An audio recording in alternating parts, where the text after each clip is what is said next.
Good morning ஸ்டூடெண்ட்ஸ்ப்பா. Already வந்து பார்த்தீங்கன்னா எவ்வளோ பேர் தேர்ச்சி பெற்றிருந்தாங்க, எவ்வளோ சதவீதம் தேர்ச்சி கேர்ள்ஸு பாய்ஸ் எல்லாமே நான் வந்து சொல்லியிருந்தேன். ஸோ அது மட்டும் இல்லாமல் வந்து பார்த்தீங்கன்னா இன்னொரு ஸ்பெஷலான ஒரு நியூஸ் வந்து நான் சொல்ல போகிறேன்ப்பா. நீங்கள் ஆல்ரெடி கேட்டது தான், எதில் தமிழில் எவ்வளோ சென்டம் வரும், இங்கிலீஷில் எவ்வளோ வரும், ஃபிசிக்ஸில் எவ்வளோ வரும், கெமிஸ்ட்ரியில் எவ்வளோ வரும், எந்த மாவட்டம் ஃபஸ்ட்டு வரும்ன்றதெல்லாம் கேட்டிருந்தோம். ஸோ அதுக்கான அப்டேட் தான்ப்பா நம்ம சொல்ல போகிறோம், ஓகேவா? ஸோ அதுக்கான அப்டேட்டை ஃபஸ்ட்டு பார்த்துலாம். இந்த ஆண்டு வந்து பார்த்தீங்கன்னா எந்த சப்ஜெக்டில் ரொம்ப கம்மி சென்டம்னா நான் எதிரே பார்க்கல, இங்கிலீஷில் தான் இப்போ ரொம்ப கம்மி சென்டமு. இங்கிலீஷில் எத்தனை பேர் தெரியுமாப்பா தமிழ்நாட்டில் எடுத்துருக்காங்க சென்டமு? வெறும் 7 பேர் தான்ப்பா. தமிழில் கூட அதிகமாக எடுத்துருக்காங்க. நான் லைனாக சொல்கிறேன், கேட்டுக்கோங்க. தமிழில் 35 பேர் சென்டம் எடுத்துருக்காங்க, இங்கிலீஷில் 7 பேர்.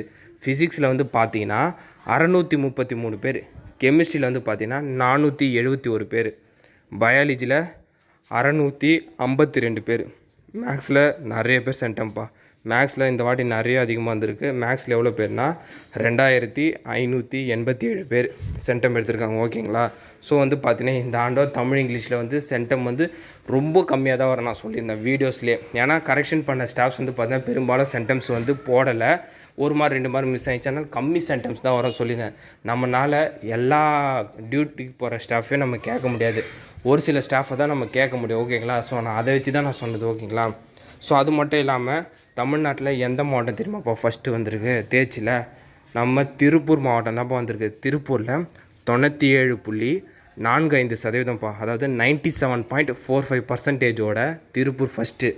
2வது இடத்துல வந்து பார்த்திங்கன்னா 2வது அப்புறம் 3வது இடத்த எது பிடிக்குதுன்னா ஈரோடு, சிவகங்கை, இந்த 2 மாவட்டமும் பிடிக்குதுப்பா.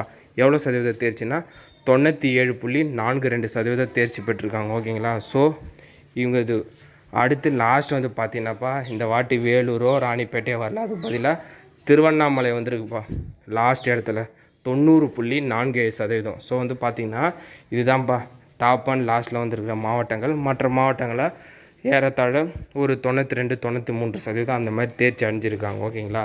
ஸோ இதுதான்ப்பா வந்து பார்த்திங்கன்னா சப்ஜெக்ட் வைஸ் சென்டமும், அது மட்டும் இது என்னது டிஸ்ட்ரிக் வைஸு. ஸோ இந்த ஸ்டேட் ரேங்க் எடுத்ததை பற்றிலாம் நம்ம அடுத்த வீடியோவில் நம்ம தெளிவாக சொன்னோம். ஸோ அது மட்டும் இல்லாமல் முக்கியமான விஷயம், கடந்த ஆண்டை விட இந்த ஆண்டு தேர்ச்சி சதவீதம் எத்தனை சதவீதம் உயர்ந்திருக்குன்னா 0.53% உயர்ந்திருக்குப்பா. அதாவது 0.53% இந்த வாட்டி தேர்ச்சியோட பர்சன்டேஜ் அதிகமாக வந்திருக்கு. கவர்மெண்ட் ஸ்கூலில் எவ்வளோ இன்க்ரீஸ் ஆகிதுன்னா போன ஆண்டை விட 1.22% இந்த வாட்டி எக்ஸ்ட்ரா வந்து தேர்ச்சி அடைஞ்சிருக்காங்க. ஸோ இதெல்லாம் வந்து தகவல். ஸோ மற்ற தகவலாம் வந்து பார்த்திங்கன்னா நான் நெக்ஸ்ட் வீடியோவில் தெளிவாக சொல்கிறேன்.